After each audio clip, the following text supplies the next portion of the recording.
White victimhood, hear me good. White victimhood knows no fucking limits if you trying to paint the queen of fucking England as a powerless white person that just has no fucking role, no responsibility in anything that has happened in colonization. And let me ask you something. If she's not responsible for anything bad of colonization, what the fuck exactly are you celebrating her for? If she is a powerless, victimed, symbolic head, what is the celebration about? If she ain't do nothing bad, what good she do? What good did she do? A 96-year-old woman passed away, and the reactions have ranged from people mourning her loss like she was part of their family, to indifference, to people celebrating like the world had become a slightly better place to be. Few people elicit this kind of public reaction from the act of dying, and with passions flaring, talking about this can get as heated as the place many people hope she landed. This is Rebel HQ. I'm Sandee Lovas. The passing of Queen Elizabeth II makes me feel absolutely nothing.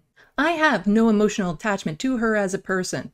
Sure, it's always hard losing someone you care about, but I feel no different about her passing as I would if I learned of any other person's passing I don't have a personal connection to.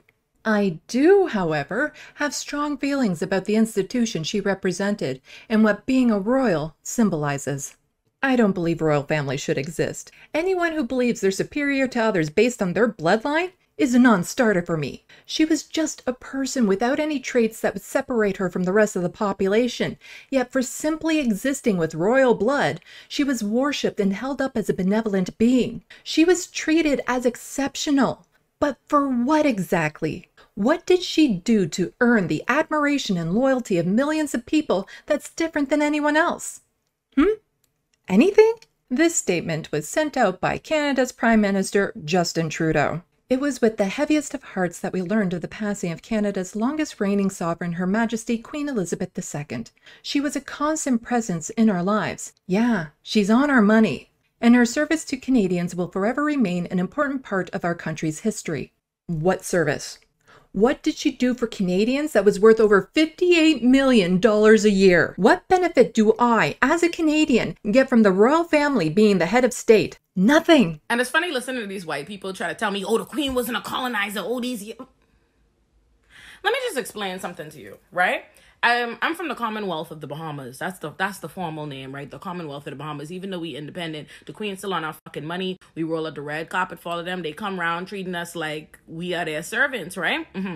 What the fuck do we get out of it? We don't even get derivative citizenship, right? We still the Commonwealth of the Bahamas. They have every fucking thing they've ever exploited from our nation, like they've taken from everybody else's. We don't get one benefit. You can't even fucking go to Britain. There's not even the benefit of saying, oh, I want to go to England. I could just go to England. No. You got to apply for visa. You got to spend money. You got to get approved. You don't get shit out of it. Nothing out of the fucking deal. Oh, but they're not colonizers. The Crown continues to benefit from colonization but takes no responsibility in the harm that colonization has caused, and they remain complicit in the harm the colonization continues to inflict. Millions of people around the world have suffered and died because of British imperialism led by the royal family. To say the Queen is guilt-free of this is dismissive.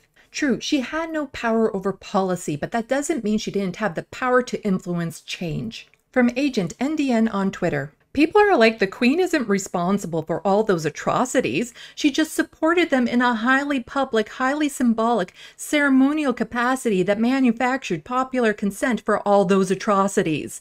Totally different. A generic white settler tried to challenge that.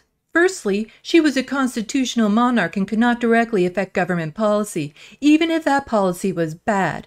Secondly, a number of court decisions confirming Indigenous rights in this country have cited honor of the Crown as a key factor in the decision. Agent NDN didn't hold back in his response. Firstly, she could have refused to take the position, could have spoken out, could have done anything but go along and silently support it. Secondly, what fucking rights are you talking about? Do you recognize our laws, our sovereignty, our territory? No, it's a fucking facade.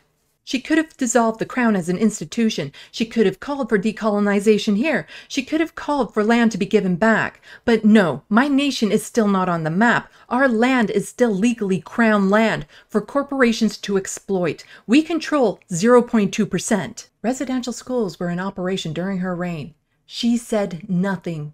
She could have returned wealth, artifacts, and repatriated the body parts of Black, Brown, and Indigenous peoples kept on display or in storage to the places they were stolen from. Something Canadian universities need to do a better job of. They could start by taking on the cost of transportation and burial instead of burdening Indigenous communities with it. Places are still fucking colonized. They still have all kind of wealth, and they're still gonna spend it while the nations that they took the wealth from don't have it. The Queen could have spoken out, supported movements, reparations, anything to try to mend some of the harm the institution she represented did.